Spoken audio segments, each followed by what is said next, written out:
রাখালিয়া পটুয়াখালী থেকে সুমন হালদার প্রশ্ন করেছেন, প্লেব্যাক করতে হলে কতটুকু ব্যাকে থাকতে হয়, কতটুকু ফ্রন্টে থাকতে হয়? প্লেব্যাক করতে হলে ব্যাকআপ কতটুকু রাখতে হয়?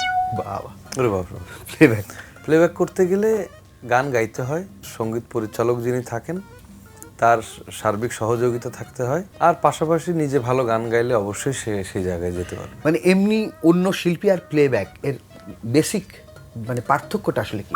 অনেক বড় বড় শিল্পী কিন্তু তার প্লেব্যাক নেই, মানে এটা আসলে কারণটা কি? মানে এরকম মানে কোনো কি প্লেব্যাকটা তো আসলে সিনেমার গানটাকেই প্লেব্যাক বলে।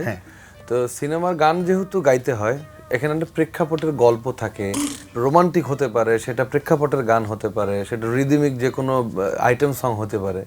তো এইটা একজন মিউজিক ডিরেক্টর চিন্তা করেন, বা সিনেমার যিনি পরিচালক তিনি চিন্তা করেন যে এই নায়কের রোলের সঙ্গে বা এই গল্পের সাথে কে থাকতে পারে। তো সেই ক্ষেত্রে আসলে খুব সাধারণ যে গান গাইছে খুব ভালো, সেও যদি সেই জায়গাটায় আসতে পারে, এখন তো আরও টেকনোলজিক্যাল যুগ, সে অবশ্যই সেই জায়গায় আসছে।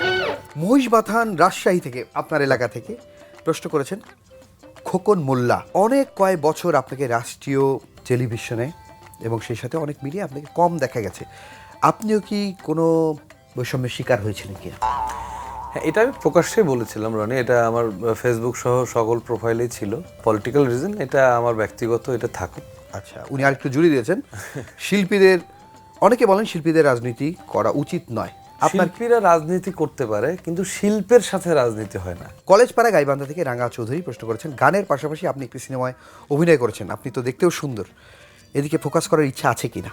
এটা পরিচালক, ওই যে বললাম, আমারও ওই লাইনে যেতে গেলে পরে পরিচালকের সুদৃষ্টি পেতে হবে। তবে আমার কিছু ছোট ছোট ইচ্ছে আছে, আমরা একটা ওয়েব সিরিজ করছি, সেটাতে আমি থাকছি। ওকে, গানের কোন সেক্টরটা আপনার বেশি ভালো লাগে? সঙ্গীত শিল্পী হিসেবে তো আছেনই, এর বাইরে আর দখল কোথায়, এবং ইন ফিউচার গান নিয়ে আপনার স্বপ্নটা কি? স্বপ্ন তো অনেক থাকে মানুষের।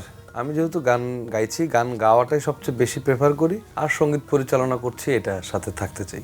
ওকে, বাহাদুরাবাদ ইসলামপুর জামালপুর থেকে শামস নিগার প্রশ্ন করেছেন, আপনি একটি রিয়েলিটি শো থেকে এসেছেন, আপনার সময়কার অনেকেই আলোচিত এবং নানা ধরনের কাজকর্ম করছে, বর্তমান সময়ে অনেক রিয়েলিটি শো হচ্ছে, অনেক মুখ বের হচ্ছে, কিন্তু তাদের তেমন কোনো কাজ নেই, সমস্যা আসলে কোথায়?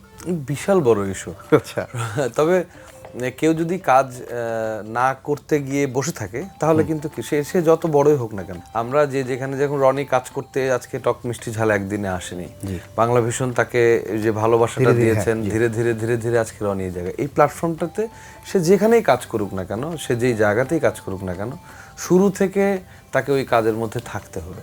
ইন্দুরকানি ঝালকাঠি থেকে মিশর খান প্রশ্ন করেছেন, গানের কারণে যদি বাসার সময় যেতে না পারেন, তাহলে এখানে একাকিত্ব তৈরি হয়, তাহলে এত ইনকাম উপার্জন আসলে এটা কার জন্য? এটা একটা মানুষ যখন কর্মে ফিরে যায়, কারো কারো কর্ম আছে, সে কিন্তু সকাল থেকে রাত পর্যন্ত ব্যস্ত থাকে। পরিবার তো সকলকে মিলে, হ্যাঁ জি, সন্তান থাকবে, বাবা মা থাকবেন, ভাই বোনেরা থাকেন। এখন জয়েন্ট ফ্যামিলি খুব কম দেখা যাচ্ছে, বাচ্চা কাচ্চা বা ওয়াইফ সাথে নিয়েই চলাফেরা। তো সেই ক্ষেত্রে পরিবারের সকলকে এক জায়গায় থাকতেই হয়, তা নাহলে তো কর্ম করা সম্ভব হয় না। নাটোর সিংড়া থেকে জাকির হোসেন উজ্জ্বল, উনি প্রশ্ন করেছেন, অনেক সময় ডুয়েট গাইতে গেছেন, রেকর্ডিং স্টার্ট হয়েছে, কিন্তু সহশিল্পী ঠিক গাইতে পারছে না এবং আপনি খুবই বিরক্ত, এক্ষেত্রে কি ডিসিশন নেন? ওই মুহূর্ততে আসলে কিছু করার থাকে না, যদি সে বেসুরো গায় তাহলে পরে সেই মুহূর্তটাকে ক্যাপচার করে চলতে হয়, উপায় থাকে না তখন।